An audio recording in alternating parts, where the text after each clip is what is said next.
Elmes, ready? Hold on. Aspettate. 5, 4, 3, 2.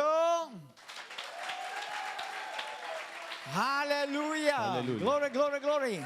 Gloria mulej. We welcome you, brothers and sisters, Tukom merħba ħutna to our Wednesday service, għal-service ta' nar but derba. also to the opening night of the Holy Spirit Conference 2025. Kif ukoll għall-ewwel lejl tal-Konferenza tal-Ispirtu Santu 2025. Today we have a special guest in the house, Illum għandna mistieden speċjali f'din Pastor Andy Elmes, Pastor Andy Elmes all the way from Portsmouth, UK. minn Portsmouth, l-Ingilterra. He travels all over the world. U jivvjaġġa mad-dinja He kollha. teaches on, he is great in teaching on leadership, Huwa church jgħallem planting, fuq evangelism, soul winning, kif tmexxi knisja, evangelizmu, and kif he's got tarbaħ a great l-erwieħ, legacy, għandu and it's legacy an kbira. honor to have him in U this house. unur li huwa jagħtaw magħna. May you receive from the mouth of this man Jalla tirċievu minn and fommu from the Holy Spirit. u mill-Ispirtu Let Santu. us give this wonderful servant of God, a Ejja- son of God, ejja a ntuħ mighty merħba river kbira. of love, warm welcome. Amen.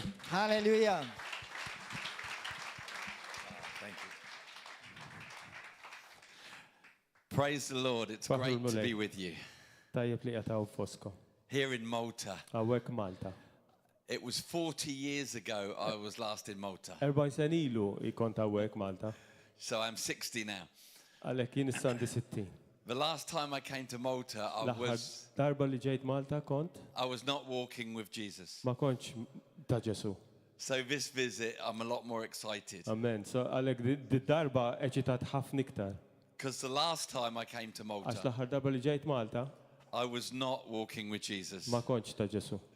And I was arrested U ġejt arrestat and put in the prison cell. u tefawni bil-ħabs. Not for preaching the gospel, Mhux għax kont qed nipridka l-Vanġelu, but for being an idiot. għax kont daqsxejn jiblaħ. But now I feel like the Apostle Paul coming to apologize for Saul. Missa qiegħed inħossni l-Apostlu Pawlu li ġejt ngħid sorry. But the old man I used to be is dead and gone. Imma dak li kont miet u ndifen. I am now a new creation in Issa Christ. kreazzjoni ġdida.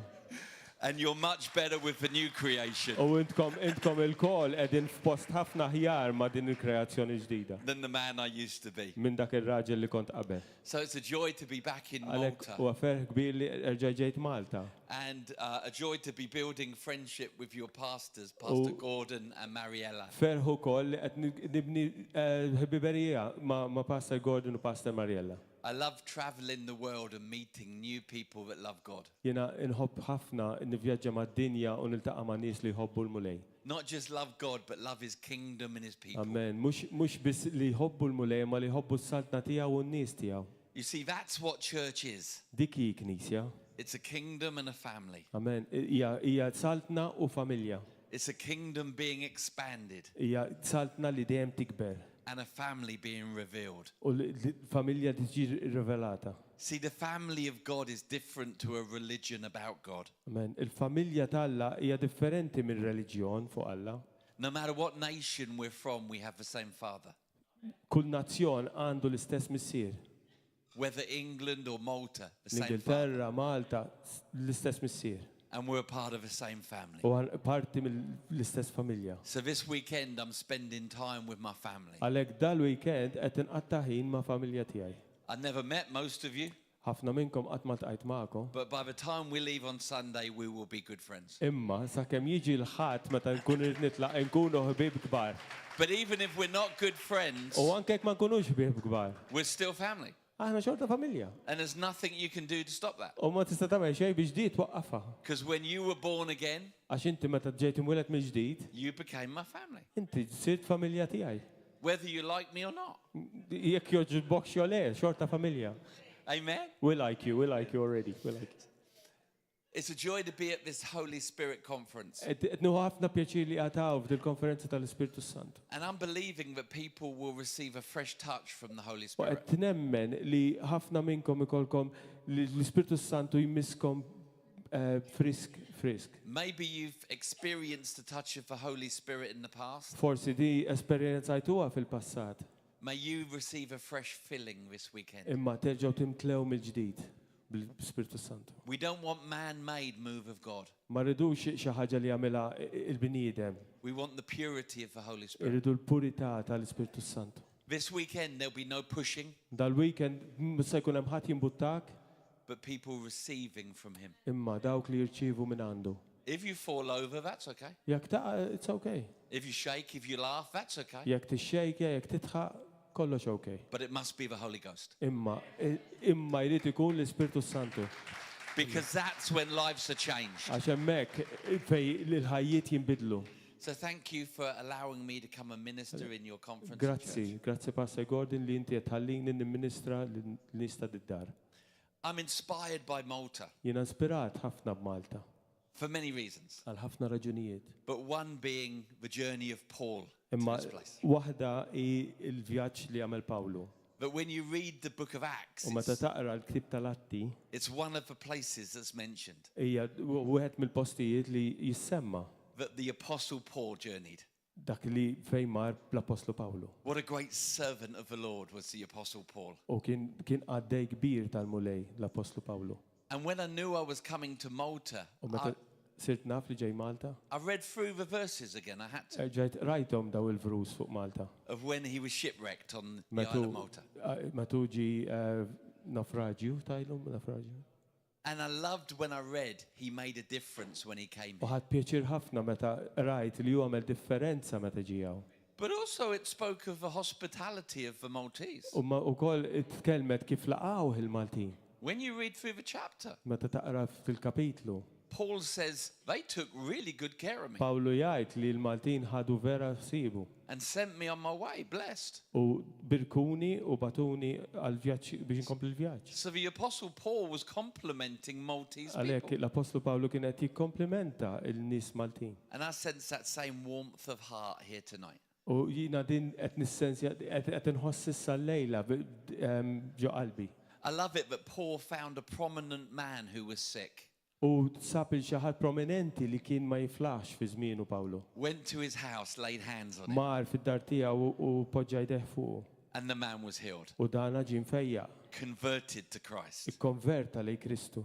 And then when everybody heard, U mbagħad meta kulħadd sema, all of the sick came and Paul prayed for them. il-morda kollha ġew u Pawlu talab fuqhom. And it says that they were cured. U l-Bibja tgħid li huma ġew infejqa. You see, Paul never preached empty words. Pawlu qatt ma pritka kliem vojt, His gospel was not weak. il-Vanġelu tiegħu ma kienx dajjef. I love the ministry of the Apostle Paul. Inħobbu ħafna l-Ministeru tal-Apostlu Pawlu And I love the message that Paul carried. u l-messaġġ li hu ġab miegħu.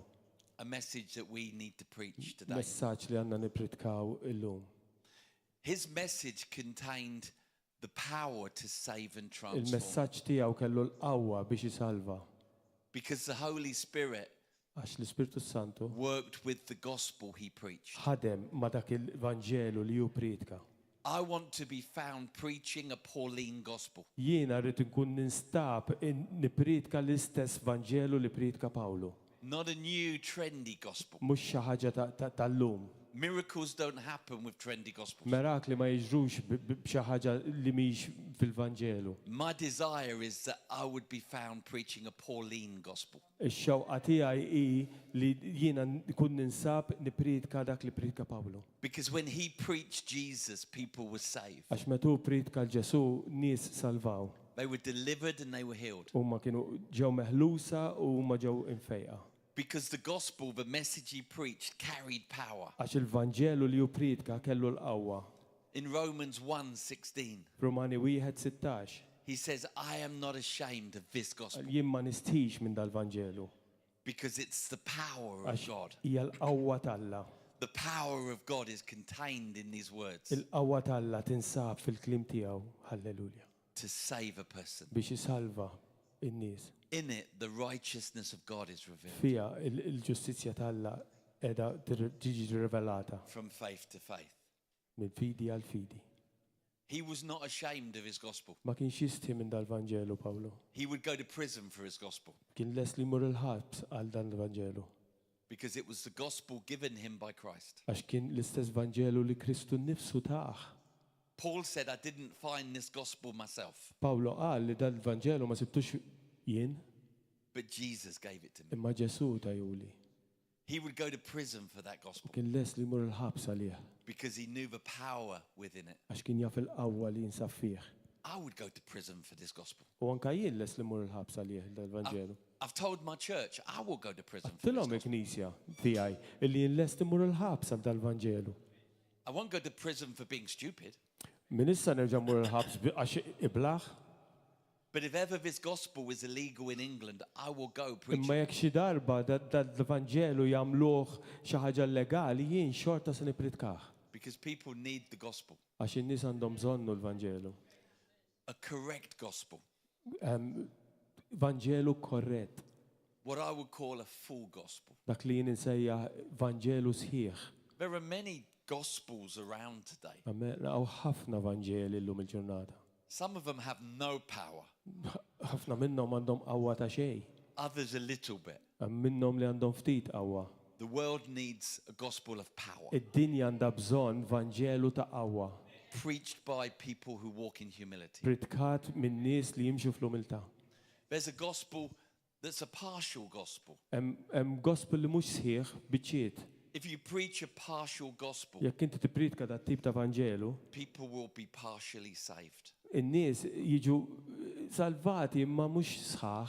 Preach a weak gospel, people will be saved in a weak way. U jekk inti tipritka Vanġelu li hu dajjef, in-nies se jsalvaw b'mod dajjef. Preach a full gospel, people will be fully saved. Pritka Vanġelu li hu sħiħ u n-nies jisalvaw sħaħ. I don't preach a gospel of behavior modification. Jien ma nipritkax Vanġelu ta' tip ta' inġiba modifikata. I hear gospels preached today of how to be the best you. U llum il-ġurnata nisma' Vanġeli kif inti tista' tkun l-aħjar li tista' tkun. That's not a Pauline gospel. Dak mhux Vanġelu ta' Pawlu. That's a man-made gospel. Dak għamlu l-bniedem. The book of Romans teaches us Ir-Rumani, dik tip ta' Rumani għallimna. that the best us starts with a dead us. Amen. Li l-aħjar tagħna jibda meta aħna mmutu għal Kristu. When we see ourselves crucified in Meta naraw Christ. lilna nfusna fuq is-salib miegħu. Not modified, but raised. Mhux modifikati imma mqajmin. I don't preach a gospel Ma nipritkax Vanġelu of works. ta' xogħlijiet, I preach a Protestant gospel ta' opri. of faith alone. Ma nipritka Vanġelu ta' fidi biss. Sola fide.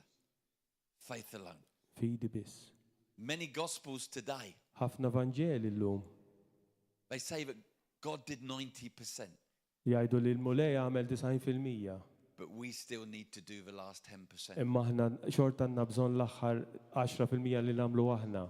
Who are we that God would need our help? Amen. Aħna minn aħna li Alla għandu bżonn l-għajnuna tagħna. He 100% saved us. U 100% salvana. When we place faith in what He's done, Meta aħna npoġġu l-fidi tagħna fuq dak li jagħmel hu, we receive full salvation. aħna nirċievu salvazzjoni sħiħa. I love the gospel of Paul, Jiena nħobbu immens il-Vanġelu ta' Pawlu, this Pauline gospel, dal-Vanġelu ta' Pawlu.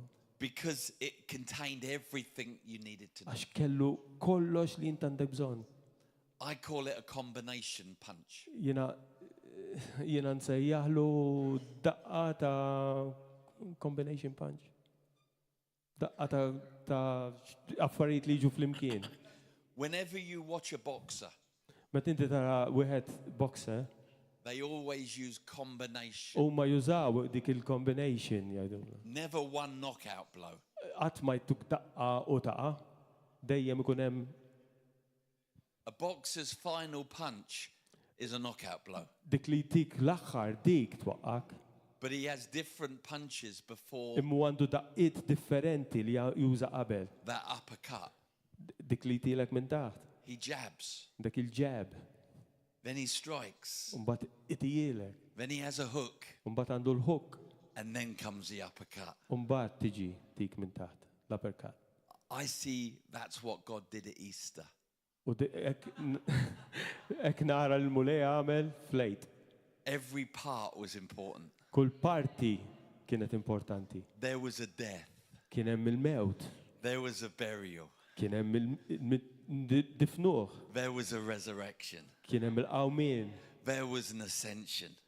dak li jutela And fis-smawiet. then there was a sending of the Holy Ghost. Umbagħad kien hemm dak li ġie mibgħut l-Ispirtu Santu. That is a full gospel. Dak hu l-Vanġelu sħiħ. We preach the cross Aħna nipritkaw is-salib because sin's debt was settled. għax id-dnub hemmhekk ġie settiljat. Id-dejn ta' dnub ġie settiljat. No matter how big the debt, U x'inhu d-dejn kbir kemm hu kbir. the blood of Jesus shed on the cross Il-dem ta' Kristu li hu niżel minn ġo fih fuq salib. settled sin's debt. Is-settiljaħ id-dnub hemmhekk. I caught a taxi today to the airport Illum ċempil taxi mill-airport and I felt the Holy Spirit tell me to start talking to the driver. u ħassejt l-Ispirtu Santu jgħid li biex nibda nkellem dak li kienet isuq. He was a 72-year-old man from Argentina Kien raġel ta' 72 sena mill-Arġentina who had spent 20 years in special forces. li għamel fajtu għamel 20 sena fi forzi speċjali f'xi armi. Shooting and killing people. Jispara u joqtol in-nies. I said, do you believe in God? Għatlu inti temmen falla? He said, I'm Catholic. Għallin kattoliku. I said, do you believe in God? Għatlu inti temmen falla? He said, kind of. Xiftit. I said, what's the problem? Għatlu xin il-problema? He said, God won't let me into heaven Għalli l-mulej musa ħallini nidħol il-ġenna. for I've killed too many people. Għax intilt ħafna nies. I said, sir, you are wrong. Għatlu inti zbaljat. Sir, you are wrong. Għallu ser inti zbaljat. God's grace is bigger than your biggest sin. Il-grazzja talla hija ħafna ikbar mill-ikbar dnub li għamilt int. We prayed together Aħna tlabna fl-imkien. at London Airport Dinna Londra l-airport. and he received salvation. U ċiva salvazzjoni. Amen. Halleluja. Why? Because sin's debt was paid. Għaliex, għax id-dejn li kellu d-dnub ġi mħallas. Whether you think small sin or big sin, it was paid in full. Kinti taħseb id-dnub żgħir u d-dnub kbir ma jimpurtax. Kollox ħallas. The cross speaks of our crucifixion too. Is-salib jitkellem ukoll fuq li aħna nkunu msalbin ukoll. Come on, this is the gospel Paul preached. Dan huwa l-Vanġelu li pritka Pawlu. That we were co-crucified with Li Christ. aħna ġejna msalba ma' Kristu. It's good to see Jesus on the cross. Tajjeb li tara l-Ġesu fuq is-salib. But when Paul preached the cross, he said, you must see you there as Imma well. meta Pawlu pritka s-salib għal inti hemm bżonn li tara lilek innifsek ma' Ġesu msallab miegħu. Your old man was crucified. Dak li inti kont qabel ġie msallab miegħu. We preach a gospel where blood paid for sin. Aħna nipritkaw Vanġelu fejn id-dem ħallas għad-dnub. Where our old man was crucified with Fejn Christ. qadim tagħna ġie imsallab miegħu. We preach the grave, the old is gone. Aħna nipritkaw ukoll il-qabar dak li għadda hija ġo fih. And new has come. U il-ġdid issa qed ngħixuh Because of the cross, minħabba s-salib. there was a death. Kien hemm mewt. There couldn't be a burial U mbagħad kien hemm id-difna. without a death. Ma jistax kun hemm id-difna jekk hu ma mietx. Our old man was crucified in Christ Dak li aħna konna ġie msallab ma' Kristu. and has been buried in Christ. Ukoll ġie mitfun ma' Kristu. Old is gone, Il-qadim għadda, new has come. il-ġdid jagħtaw. We preach the resurrection. Aħna nipritkaw il-qawmien. Last Sunday was Resurrection Sunday. Amen. Il-ħadd li għadda kien il-jum tal-qawmien ta' Ksina Ġesu Kristu. That on the third day, Umbagħad fit-tielet jum. this gospel declares Dan il-Vanġelu jiddikjara. he rose from the dead U qam mill-mewt ħallelu. and we rose too. U aħna qomna miegħu.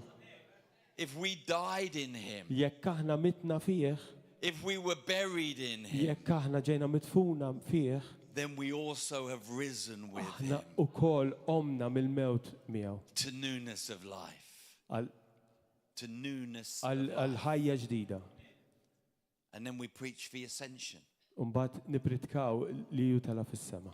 That he arose and was seated on the throne of God. Amen. U għad fuq il-lemin tal-Missir.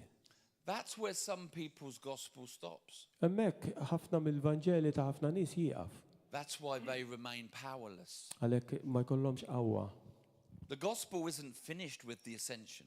Il-Vanġelu ma spiċċax meta Ġesu tala s-sema. Because what happened next is so important Għax for li us. ġara wara kien importanti ħafna lina. After he ascended, Wara li ju tela smewiet he sent his promised Holy Spirit. u bat il-weda tiegħu l-Ispirtu Santu. If there hadn't been a death, Kieku ma kien hemmx il-mewt, sin would not be paid for.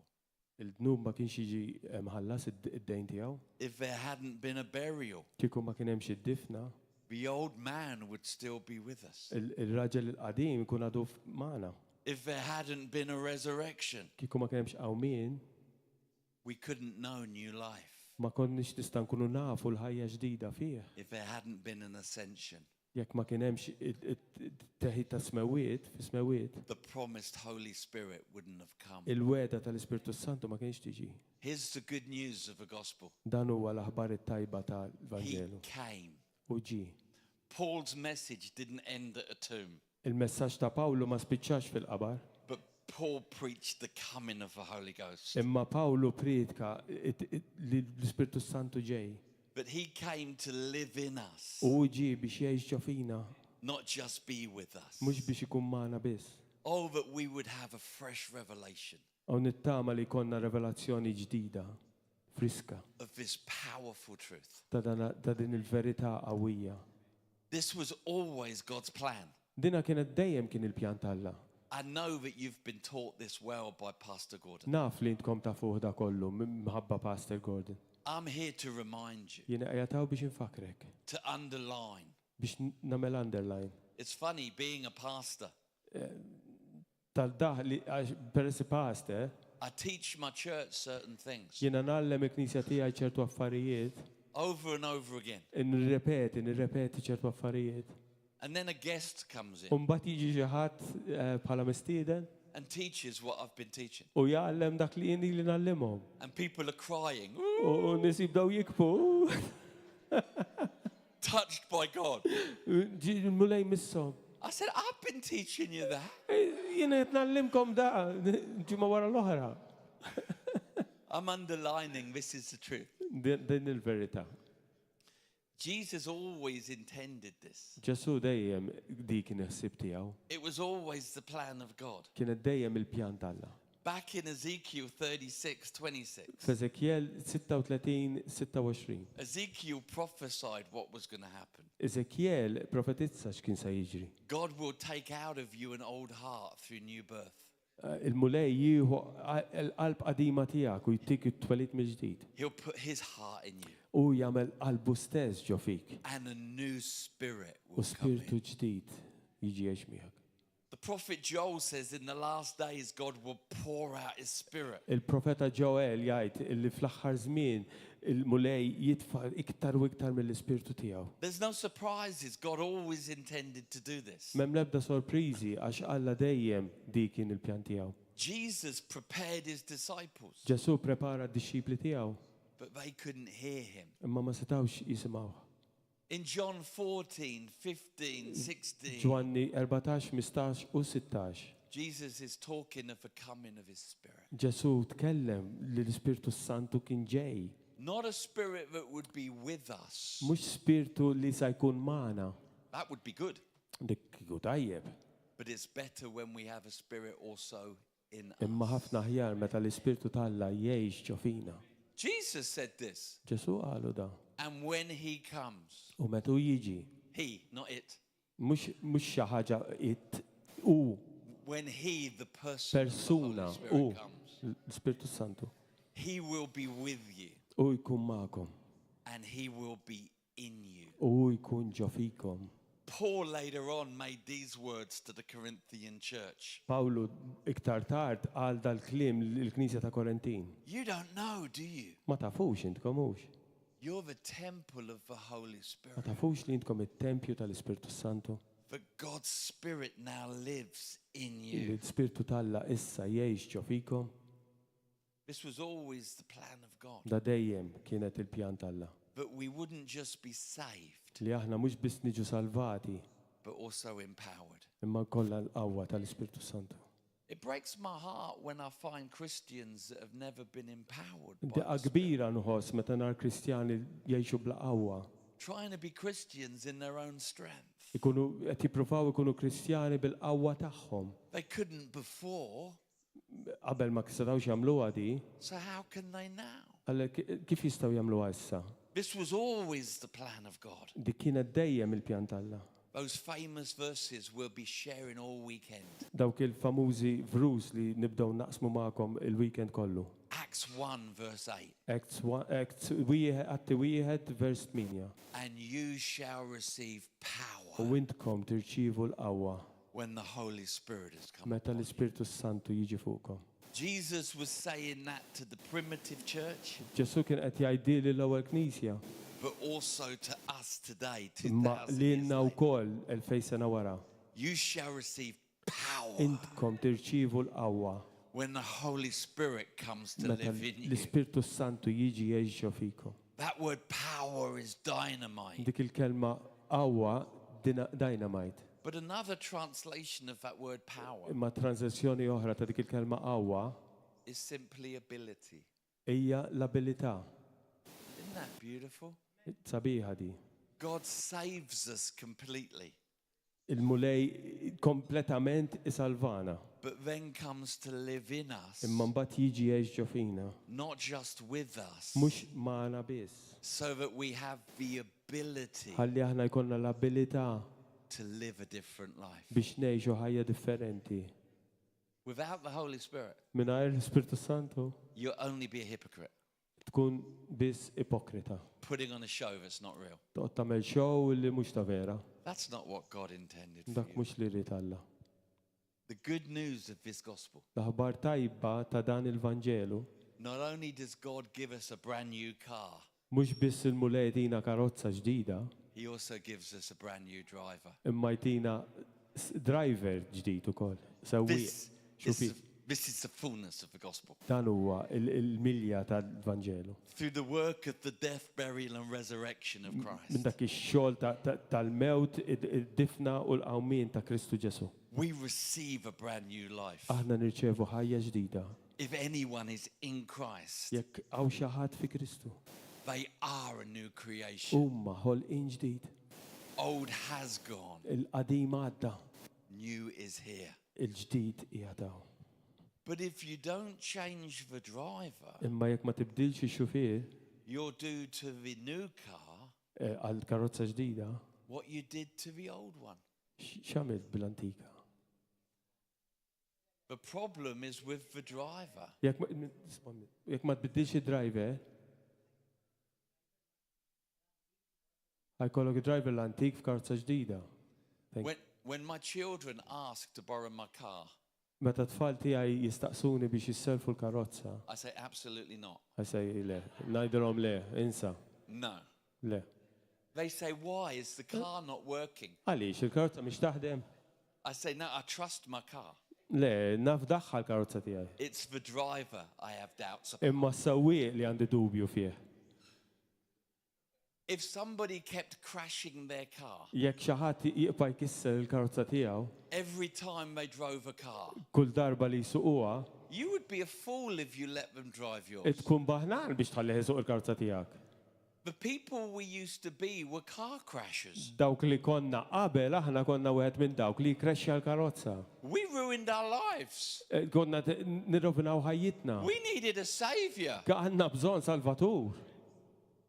What we need to do is acknowledge not just a new car, Li għandna bżonn nagħmlu li narfu mhux il-karozza ġdida biss, but the Holy Spirit now comes to live in immissa l-Ispirtu Santu li jiġi and drive the u car. jsuqu He comes to teach you. u jiġi biex jgħalmek He comes to lead you. u jiġi biex mexxik He comes to empower u you. jiġi biex tikqawwa. But there's a problem. Imma hemm problema. Some Christians Aw Kristjani won't get out of the driving seat. ma jkunux irid joħorġu mis-sit tas-sewwieq And they blame God. u mbagħad jibdew weħlu falla. I'm still crashing my car. Għadni nikrexxja jien bil-karozza. It's because you're still driving. Dak għax għadek inti qed issuq. Move into the passenger seat U minn dak il-sit tas-sewwieq u poġġi fl-ieħor. and let the Holy Spirit U control your ħalli life. l-Ispirtu Santu jikkontrolla. Amen. Get out of the driving chair. Oħroġ minn dak is-sit tas-sewwieq. Enjoy the drive. U hu pjaċir bis-sewqan. I've been pastoring for like 30 years. Illi 30 sena pastor. And people tell me the terrible problems they get U into. nies jgħiduli l-problemi li jitlu fihom. And most of the time it's the same problem. U ħafna drabi problema hi l-istess. They haven't let go of the control of their life. Ma ħallewx l-steering da u għadhom huma jmexxu ħajjithom. This gospel we preach Dan il-Vanġelu li aħna pritkaw. says at the cross our sin was paid. Jgħidlek li fis-salib il-dnub tagħna ġie mħallas. Through faith we identify our life was crucified too. Bil-fidi aħna nidentifikaw li ħajjitna ġiet fuq is-salib ma' Ġesu. This was the gospel Paul preached in Malta when he landed. Da kien il-Vanġelu li Pawlu pritka f'Malta meta ġiew. It was this gospel that caused people to be transformed. U dan l-istess Vanġelu kien li ġal nies li jiġu trasformati. And this gospel will still transform lives today U dal-Vanġelu għadu jagħmel l-istess bil-ħajjiet illum. because it contains the power. Għaxu għandu l-qawwa. New life, new driver. Ħajja ġdida, driver ġdid, sewwieq ġdid. We preach a message of sealed and filled. Aħna nipritkaw Vanġelu is-siġillat u mimli. It's wonderful that it says in Ephesians 1:13 F'Efesin 1:13 jgħid that when you're born again, you're sealed with the Holy Spirit till Met the day of inti tiġi redemption. mweled mill-ġdid, inti s-siġillat bl-Ispirtu Santu. Sealed means everything inside is finished. Is-siġillat fisser li dak kollu li hemm ġewwa spiċċa. You only seal a letter that's completed. Inti tisiġila itra meta tkun lesta ta' ġewwa. In Christ we're completed Fi Kristu Ġesu aħna sħaħ and sealed with the u Spirit. s-siġillati bl-Ispirtu Qaddis tiegħu. No behavior modification, M'hemmx aġir modifikat, not faith and mhux fidi u the finished work of the cross is enough dak li jagħmel Ġesu fuq is-salib u biżejjed to make the unrighteous righteous, biex jagħmel dak il-midneb qaddis fajnejn lej. the unholy holy, Amen, dak qaddis fidejn lej. and the separated a part of his family. U separat minn familja tiegħu. I'm not just sealed, I'm also filled. Mhux biss is-siġillat imma wkoll mimli. Filled means that he's driving Mimli your tfisser li issa hu qed isuq, mhux jien. that you've allowed him to come in and empower your Li inti life. ħallejtu jiġi f'ħajtek u jtik il-qawwa f'ħajtek. But again, I've worked with a lot of Christians Imma jiena ħdimt ma' ħafna Kristjani that did this once 400 years ago. li għamlu di darba 400 sen ilu.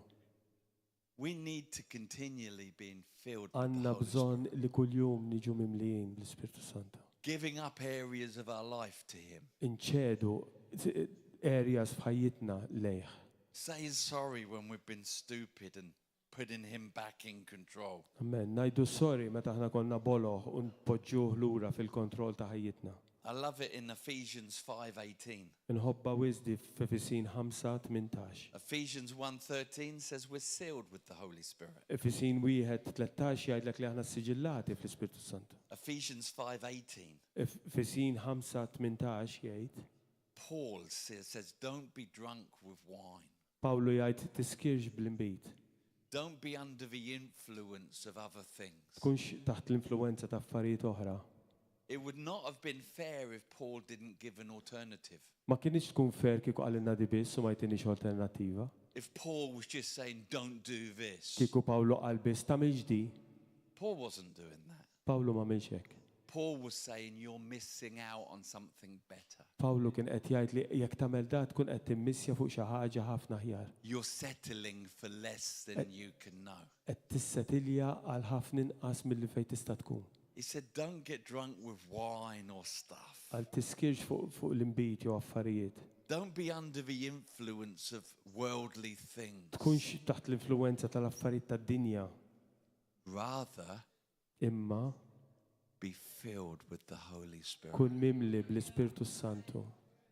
Be filled with the Holy Spirit. Kun mimli bl-Ispirtu Santu. Not once, Mhux darba, when you study the formation of the word, Meta tistudja l-formazzjoni tal-kelma. it's a continued, ongoing text. Hi xi ħaġa li tkompli.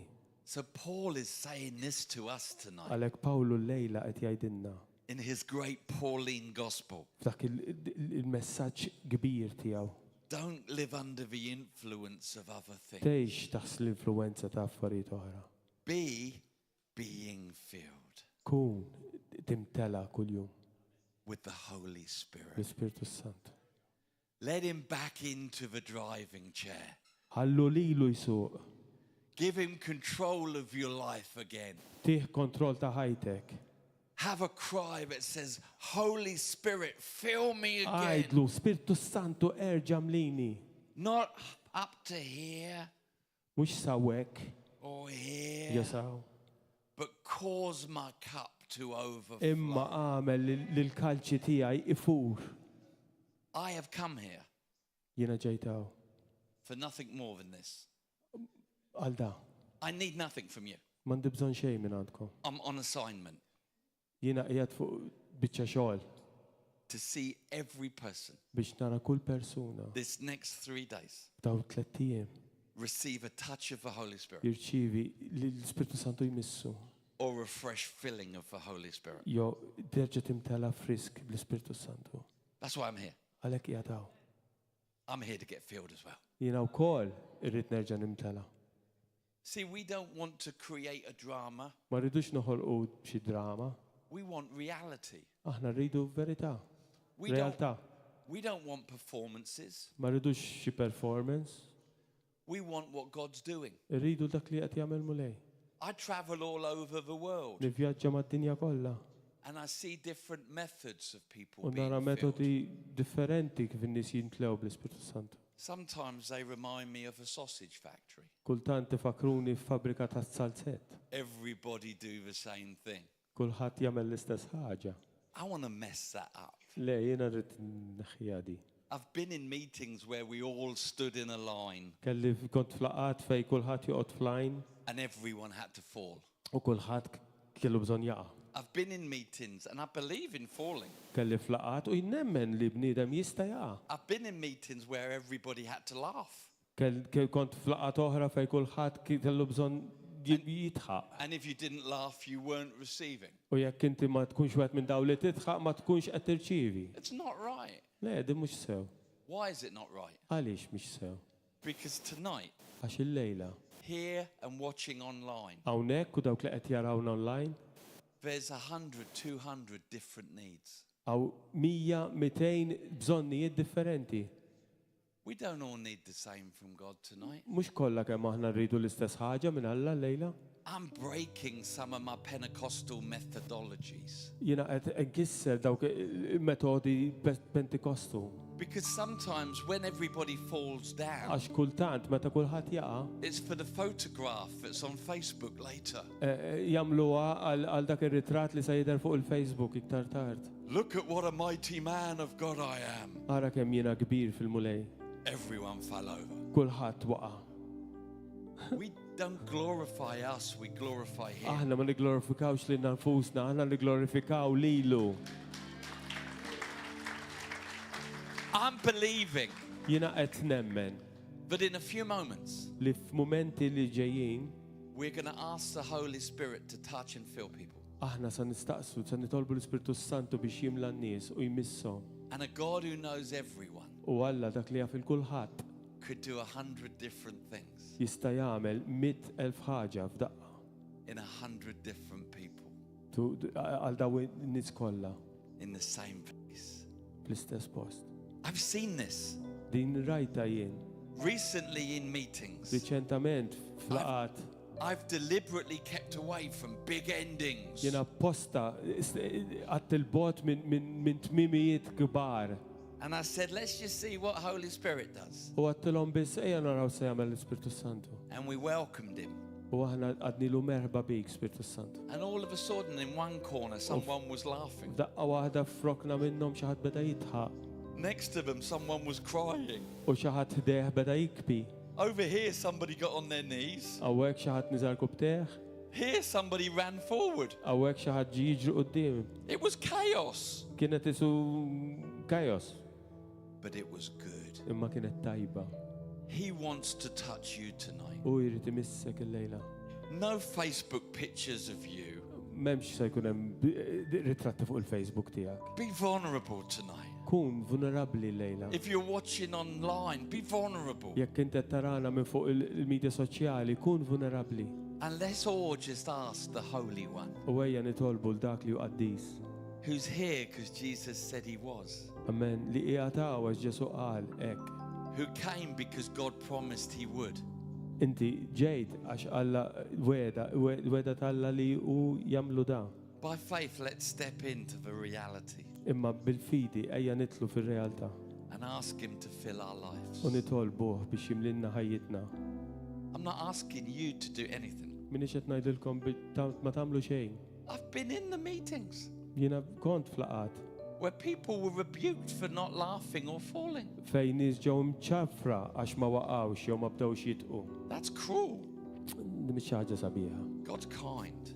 Mlej twajjeb He mends broken hearts. u jsewwi lub maqsuma. You know, I love it when somebody falls down in the Holy Ghost. Jiena nħobb ħafna meta xi ħadd jaqa' permezz tal-Ispirtu Sant. But I'm not going to squeeze their head like a melon till they do. Imma min issa nafsilhom rashom isa xidu lija sakemm da jaqa'. That's man-made. Dika xi ħaġa tjagħmel għal-bniedem. I've seen people fall on the ground Sempliċement jaqa' waħdu. because everyone was falling. Għax kulħadd kienet jaqa' u minn waqax kulħadd kienet jaqa'. And get up totally not changed. U tqum minn mal-art l-istess kif waqajt. Because they were doing what others were doing. Għax kienu qed jikkupjaw dak li xi ħadd ieħor kienet jagħmel. I've seen others who said they wouldn't fall on the ground. U kien hemm oħrajn li qalu mhux se jaqgħu mal-art. Come under the power of the U Spirit ġew taħt il-qawwa tal-Ispirtu Sant. and be delivered in a second. U kienu meħlusin f'sekonda. It's all good. Kollu tajjeb. Touch us, Holy Spirit. Misna Spiritu Santu. Here tonight, Holy Spirit. Il-lejla Spiritu Santu. Before we pray for the Holy Spirit to fill us afresh, Qabel nitolbu l-Ispiritu Santu biex jimlina, I'm an apostolic evangelist. jiena evangelist apostoliku. I can't help giving people a chance to say yes to Jesus. Ma nistaqsix dawk li jridu jgħidu iva lil Ġesu. I don't sleep if I don't. Ma nkunx nista' norqod jekk di ma nagħmilix. So if you're a Christian, bear with me for me. Għalhekk inti Kristjan hu paċenzja bija għalija. Would you close your eyes for a moment Għalqu għajnejkom għal-mument and pray after me this prayer? u jitolbu warajja din it-talba. Heavenly Father, Missier tas-smewiet. thank you for sending Jesus Grazzi li inti bat il-Ġesu to die on a cross biex for me. imut fuq is-salib għalija. Thank you that his blood shed Grazzi tad-dem tiegħu li hu equaled my sin forgiven. ħallas għad-dnub tiegħi. Thank you that you've sent the Holy Spirit Grazzi li inti bat l-Ispirtu Santu to cause a new birth within me. li hu kaġuna ħolqien ġdid ġo fija. You're my Savior, Inti Jesus. s-Salvatur tiegħi Ġesu. Today, let me be born again. Illum u lej ħallini nkun imwieled mill-ġdid. Just while every eye is closed. Hekk kif għajnejk magħluqa. If you're here and you've never prayed that prayer, Jekk inti jataw u qatt ma tlabt dik it-talba, a friend invited you.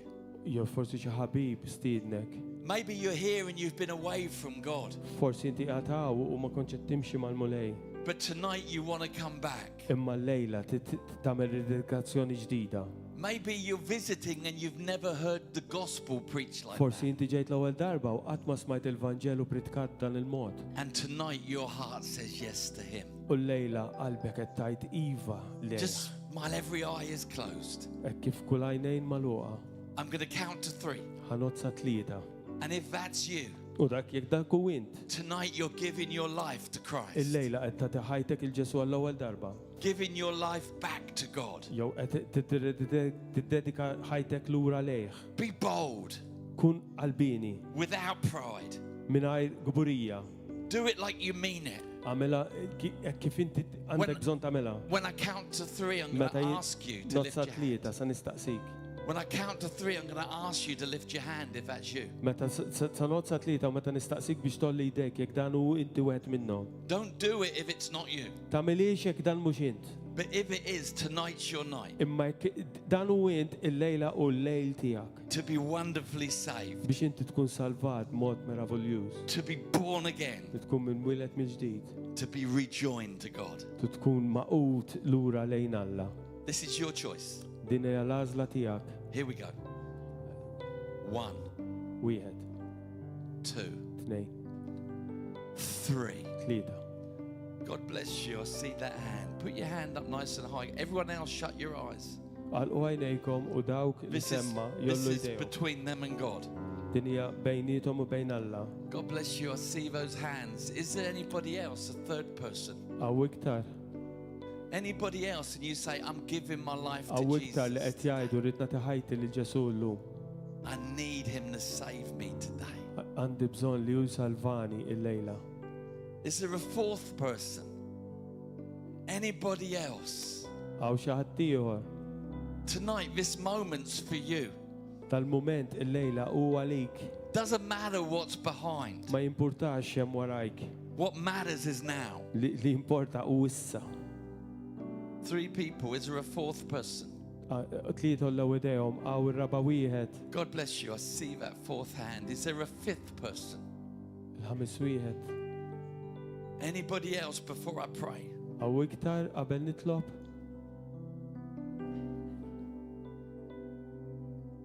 Heavenly Father, Missier Qaddis, fill these lives imla daw il-ħajjiet with your power and your presence. bil-qawwa l-preżenza tiegħek.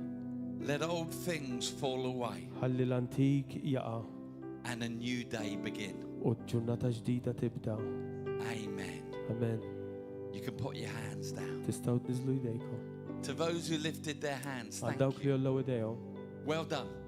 bravi. That was brave and God met you. Kontu koraġġużi.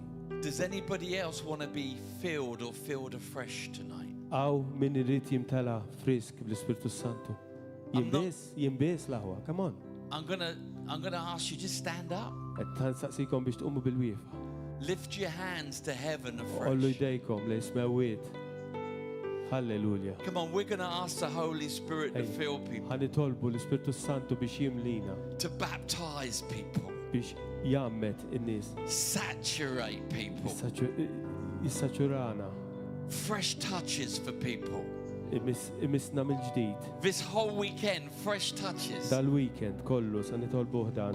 Monday morning, you'll be filled with His life. Meta jiġi tnej fil-ħodu inti tkun mimli sa fuq bih bl-Ispirtu Santu. Pray with me now. Holy Nitolbu miegħi, Spirit, Spirtu Santu, you are welcome in this place. merħba bik f'dan il-post mulej. Not just this room, Mhux f'dil kamra biss, but this life. imma f'din il-ħajja. Fill me, Holy Spirit. Imlini Spirtu Santu. I get out of the driving Jiena chair. noħroġ mill-sit tas-sewwieq I give the driving chair to you. u ntih lilek dak is-sit. Suq int. My life is yours. Ħajti hija tiegħek. Come fill me. Ejja mlini. Fill me up. Imlini. ta' fuq. Empower me. U tini l-qawwa. Give me God ability. Tini dik l-abilità tal-Alla. Break weakness. Tkisser id-djufijiet. Addiction. Il-vizzji. Fill me up. Imlini mulej. Like a car being filled with fuel. Hekk kif karozza timtela bil-petrol. Just lift your hands now. Ollu jdejkom. Be filled with the Holy Spirit. Kunu mimlijin bl-Ispirtu Santu. Be filled with the Holy Spirit. Kunu mimlijin bl-Ispirtu Santu. Be filled with the Holy Spirit. Kunu mimlijin bl-Ispirtu Santu. Come on, we're letting Him do what He does. Ħalluh jagħmel dak li hu jagħmel. Right now, depression's being broken. Issa stess depressjoni qed titkisser. Right now, weariness is lifting off of people. Issa stess l-ajja qed titlaq minn fuq in-nies. Broken hearts are being mended. Lub imkisra qed jiġu msewwija. No one's going to put you on Facebook. Ħadd mhux ħajtfak fuq Facebook. This is you and Him. Din hija int u hu Flow, river of God. iflowja. Flow, river of God. Flowja xmara tal-mulej. Be filled with the Holy Kunu Ghost. mimlijin bl-Ispirtu Sant. Let your cup run over. Ħalli il-kalċi tiegħek Oh, we jimtela worship you, u Jesus. jfur aħna nadurawk Ġesu. We worship you, Jesus. Tuk ima Ġesu. We worship you, Tuk Jesus. ima Ġesu. This weekend, fill us up, Lord. Dal-weekend imlina mulej. Break strongholds. Kisser fortizzi mulej. I just see God opening windows Qed nara l-mulej jiftaħ twieqi and light flooding in. u ħajja ħirġa minnu. That's for some people here tonight. Dik għal xi nies li qegħdin hawn illejla. It feels like you've been living in a room with the curtains closed. Isek kont qed tgħix f'kamra bil-purtieri magħluqin. Right now, God pulls the curtains Issa stess il-mulej qisu qed jiftaħ dawk il-purtieri and His light floods in. u l-dawl tiegħu dieħel. I see someone else standing on a mountaintop, Qed nara xi ħadd ieħor qiegħed fuq muntanja and all of a sudden the wind starts blowing, u f'daqgħu il-ħin ir-riħ blowing through your hair, u qed minn ġo xarek reviving you. qed iġibek mill-ġdid. That's Holy Spirit. Dak l-Ispirtu Sant. That's Holy Spirit. Dak l-Ispirtu Sant. Somebody's been walking in a confusion Xi ħadd kienet jimxi f'konfużjoni where it seems like you've been in a cloud. fejn qisu qed tgħix ġo sħaba. Right now, the cloud breaks. Issa stess dik il-sħaba qed titfarrak. Confusion ends. Konfużjoni qed tispiċċa. Peace comes. Il-paċi jiġi. Come on, this is the Holy Ghost. Dan hu l-Ispirtu Santu. Right now, be filled. Issa stess kun mimli. Be filled. Kun mimli. Let sickness be healed. Ħalli dak il-mart ikun infejja. Kull Let, mart. let the sick be healed. Kull minu marid ikun infejja. Let the depressed be released. Dawk li huma f'depressjoni ikunu meħlusa. Let broken hearts be mended. Lub maqsuma jiġu msewwija. Let people begin to dream again. Ħalli n-nies mulej, in-nies jibdew joħolmu jerġgħu. There's a couple of people here and you used to dream dreams, Aw koppja ta' nies li kienu jħolmu ħolm. but life stopped you dreaming. Imma l-ħajja wafqitek milli toħlom iktar. God's turning your dreamer back on. Il-mulej qed jerġa' jtik dak il-ħolm lura. You say, I haven't had dreams, I've had nightmares. Aw min jgħid jiena ma noħlomx imma inkobu biss ikolli. Tonight that changes in Jesus' Imma name. l-lejla da jinbidel f'isem Ġesu Kristu. The nightmares stop. L-inkobu jieqaf qaw. Big dreams begin. Imma ħolm kbir jerġa' jibda. Dream again. Erġa' oħlom. Dream again. Erġa' oħlom. There's boldness coming on people. Aw lubija niżla fuq in-nies. You used to be bold, but then you stopped. Kont qalbini imma mbagħad waqaft. And you've been walking in fear. U kont u issa qed timxi fil-biża. Right now, that fear is U broken. issa stess dik il-biża titfarrak. And God's boldness comes U upon you. l-lubija tal-mulej tinżel fuqek. Oh, Jesus, Jesus, Jesus. Ġesu, Ġesu. Just say with me, fill me, Holy Spirit. Għajdu mija jimlini Spiritu Santu. You know what I need. Inti taf x'għandi bżonn. Fill me, Holy Spirit. Imlini Spiritu Santu. Empower me, Holy Tin Spirit. il-qawwa Spiritu Santu. If anybody's sick, would you lift your hands Jekk for hawn me? xi ħadd marid, jolli idea. If you have a sickness, lift your hands for me. Jekk għandek xi tip ta' mart, olli idejk. Little sickness, big sickness, any size. Ftit mart, ħafna mart, jekk għandek xi ħaġa, olli idejk. Munni. Be healed Kun infejja in Jesus' name. f'isem Ġesu Kristu. Be healed Kun infejja in Jesus' name. f'isem Ġesu Kristu. Recover in Jesus' name. Kun magħmul sħiħ f'isem Ġesu Kristu. Fiq f'isem Ġesu Kristu. Can we end tonight just by worshiping Him? Nistgħu nispiċċaw il-lejla billi intuħ qima Singing those beautiful words. kantaw dawk il-kliem sabiħ. Holy Spirit, you are welcome here. Come flood this place and change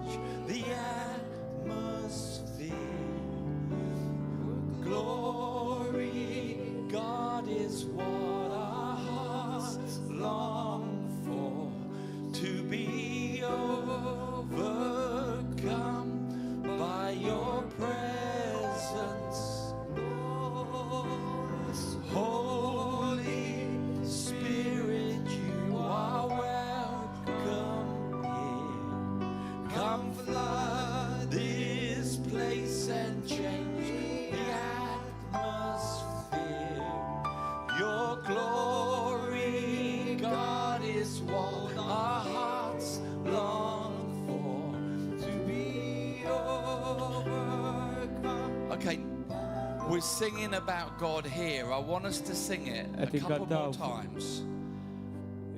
Kantawa darbtejn. This time about our lives. Imma darba fuq ħajjitna. Not just Holy Spirit, you are welcome here. Mhux Spiritu Santu merħba bik f'dal post. But Holy Spirit, you are welcome here. Imma Spiritu Santu merħba bik Come f'dal flood this post. place. Ejja imla dal post. Change the atmosphere of my life. Biddel l-atmosfera ta' ħajti. Just lay your hands on yourself now. Għamlu jdejkom fuqkom. Holy Spirit, you are welcome here. Come flood this place and change the atmosphere. Your glory, God, is what our hearts long for, to be overcome by your presence. Oh, one more time. Oh, yes. Holy Spirit, you are welcome. Yes, you are, Lord. Come flood this place and change the atmosphere. Your glory, God, is what our hearts long for, to be overcome by your presence, Lord.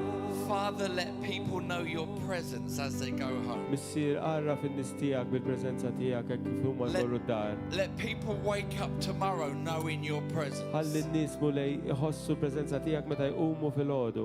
We want more than a meeting, Holy Aħna rridu Spirit. ħafna iktar minn din laqa mulej minnek. Let us go to sleep knowing your presence. Ejja morru nordu nkunu nafu l-preżenza tiegħek. The one who's with us and in us. Dak li hu magħna u fina. And I speak blessing over these men and women. U mulej birek il-daw l-irġiel u n-nisa. This weekend, Holy Spirit, Dal-weekend, Spiritu Santu, do everything you want to do. għamel dak kollu li inti trid tagħmel. As we've laid a foundation tonight, Kif aħna l-lejla minna s-sisien. tomorrow we come hungry. Għada niġu bil-ġuħ għalik mulej. And you never disappoint U the inti hungry. qatt ma tiddisappunta mulej. Amen. Amen. Amen. Amen. Amen. Amen. Halleluja. Praise God. Hallelujah. Faħru l-mulej. Halleluja. Just remain with your heart, with your hands lifted up. Ħallu jdejkom molin il-fuq il-mulej. Chiudete gli occhi. Close your eyes. Għalqu jdejkom. The Holy Spirit is preparing our hearts. Il-mulej qed jipprepara l-lub. Lo Spirito di Dio ci sta preparando i nostri cuori.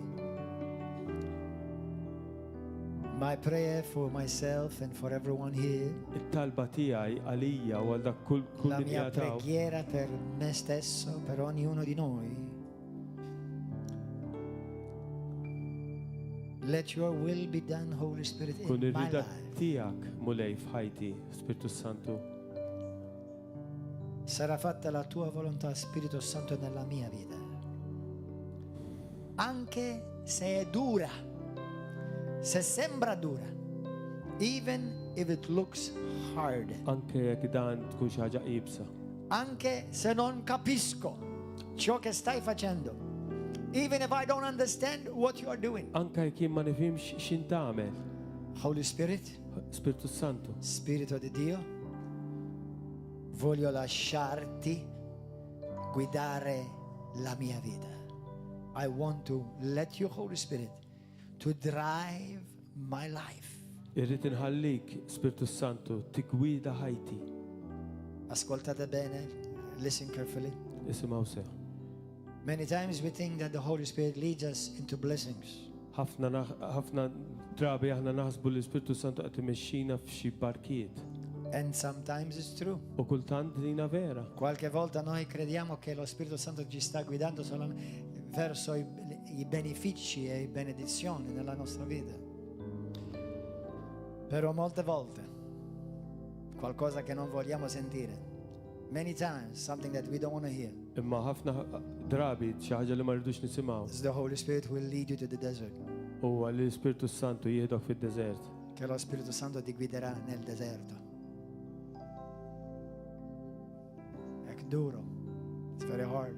U dan xi ħaġa qibsa.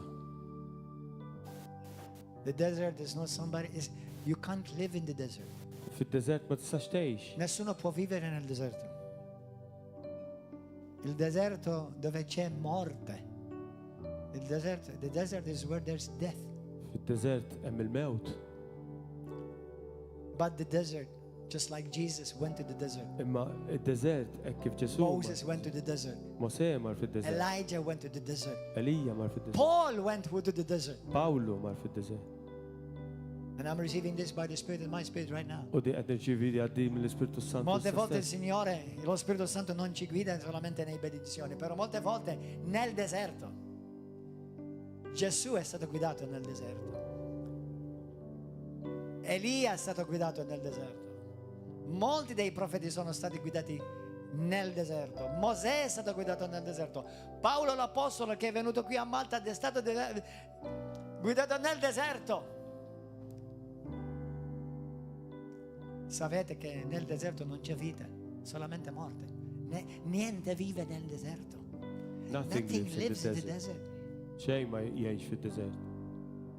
And some of you today, U għaw xi wħud minnkom illejla. the Holy Spirit is saying to you, I'm guiding you Spirtu Santu in the qed desert. jgħidlek. I am doing it. Jien qed nikwidak fid-deżert, jien Lo qed nagħmlu Spirito dan. di Dio ci sta dicendo a alcuni di noi, o forse ognuno di noi, perché qualche stagione nella vita sicuramente devi sperimentare il deserto. Because at any time in your life, at some time in your life, whether it's today, I promise you it's going to be tomorrow. Għax hemm xi mument f'ħajtek forsi llum jew għada. Desert will be your destiny. Għax id-deżert ikun id-destinazzjoni tiegħek. And you will have to learn a hard lesson. U inti kollu bżonn li titgħallem Tu devi lezzjoni imparare ibsa. una lezione molto dura. Perché nel deserto c'è solamente morte. There's only death in the desert. Għax mew biss hemm fid-deżert. Non c'è nessun aiuto nel deserto. There's no help in the desert. M'hemmx għajnuna fid-deżert. Non c'è cibo nel desert. There's no meat in the desert. M'hemmx M'hemmx ikel fid-desert. m'hemmx ikel fid-deżert. There is no water in the desert. M'hemmx ilma fid-deżert. Non c'è acqua nel deserto. C'è solamente tu Hemm e Dio. hemm biss int u l-mulej. There's only you and God. And he will not let you get out of the desert. U ma jħallikx toħroġ mid-deżert. Non ti lascerà uscire dal deserto finché morirai nel deserto. Until you are dead, you die in the desert. Sakemm inti tmut fid-deżert. And as our dear brother and pastor Andy Elmes said, U kif l-Aziz ħuna NDMs qal, this Holy Spirit conference is not about improving yourself, fil-konferenza ta' Spiritu Santu mhix inti tissir aħjar, but it's about reminding yourself that you must die Imma biex in inti order for the Holy Spirit to take over. fakkar lilek innifsek li hemm bżonn tmut biex l-Ispiritu Santu jgħix. Questa conferenza, come ha detto il nostro pastore, fratello, amico, non è per ricevere un nuovo meglio me, però per ricordarci che noi dobbiamo morire per noi stessi affinché lo Spirito Santo veramente può riempirci e prendi, come si dice, take guide, take lead, che ci guiderà. U jmexxi hu. Ognuno di noi qua, every one of us here, Kull min qiegħed hawn illum e ognuno di voi che state seguendo, and every one of you who are following. u dawk li qegħdin jarawna fuq il-medja soċjali. I want to remind you that before Jesus Christ was empowered with the Holy Spirit, Irid infakrek li qabel Ġesu Kristu ġiet il-qawwa tal-Ispiritu Santu voglio fuq. ricordarvi che prima che il Signore è stato riempito con la potenza dello Spirito Santo, ha vissuto 40 giorni di deserto. Noi dimentichiamo questa cosa. We forget that before Jesus Christ was filled with the Holy Spirit, he had to survive, experience 40 days of desert. Aħna ninsew li qabel Ġesu Kristu ġie mimli bil-qawwa tal-Ispiritu Santu għatta 40 jum fid-deżert. Amen. And that's just a fresh word in my spirit right now. U dika kelma friska li nizlet fl-ispirtu tiegħi issa. So, Għalhekk, as hard as it may look, ibsa kemm ibsa anche tidher, se si vede molto difficile, però è il meglio per te, che Dio c'ha per te. It's the best that God has for you. tkun l-iktar ħaġa tajba li l-mulej jista' jtik. Amen. Amen. So, Holy Spirit, Għalhekk, Spiritu Santu, preghiamo. Let's Idol. pray. Holy Spirit, take over hu inti over mulej. and help us U għejna to truly lay down ourselves, biex aħna verament our ego, l-ego tagħna our imut, reasoning, il-raġunijiet tagħna, our me, dak il-jien lay it down. imut. Aw. We may not understand everything. Forsi ma nifmux kollox. Spirito Santo, aiutaci, così ci possiamo davvero cedere alla tua volontà. Amen. Sarà fatta la tua volontà, Spirito Santo. Se noi vogliamo essere riempiti con la potenza del cielo, aiutaci a morire a noi stessi. Aiutaci, Signore. Nel nome glorioso di Gesù. In the mighty and glorious name of Fissem Jesus. glorjus ta' Sidna Ġesu Kristu. Amen and amen. Amen. Amen. Give a wonderful praise to Jesus. Alleluja. Alleluja. Grazzi Ġesu. Kurasaka baba baradisita. YouTube viewers, God bless you. Dak fuq YouTube il-mulej See you ibirikom. tomorrow morning. Narawkom għada Come for fil-ħodu. the Holy Spirit conference. Ejjew għal First is from 9 till 9:30 is prayer. konferenza Spiritu And then Santu. from 9:30 till 1 o'clock we have 3 sessions, 3 different Għada preachers. fil-ħodu 3 We sessjonijiet. have question and answer. Għanna Come to the Holy Spirit all this Mistoqsijiet year, all this week. dal-weekend God bless you, kollu. everybody. Ejjew, God bless you, narawkom too. għaw. Mulej. Now we're going to take Ma'kom. an offering, brothers and sisters. Thank We're you. going to take a love offering Sa for neħdu ġabra speċjali għad ħuna. How many of you have been already blessed? Kemm hawn minnkom li ġejtu mbirka?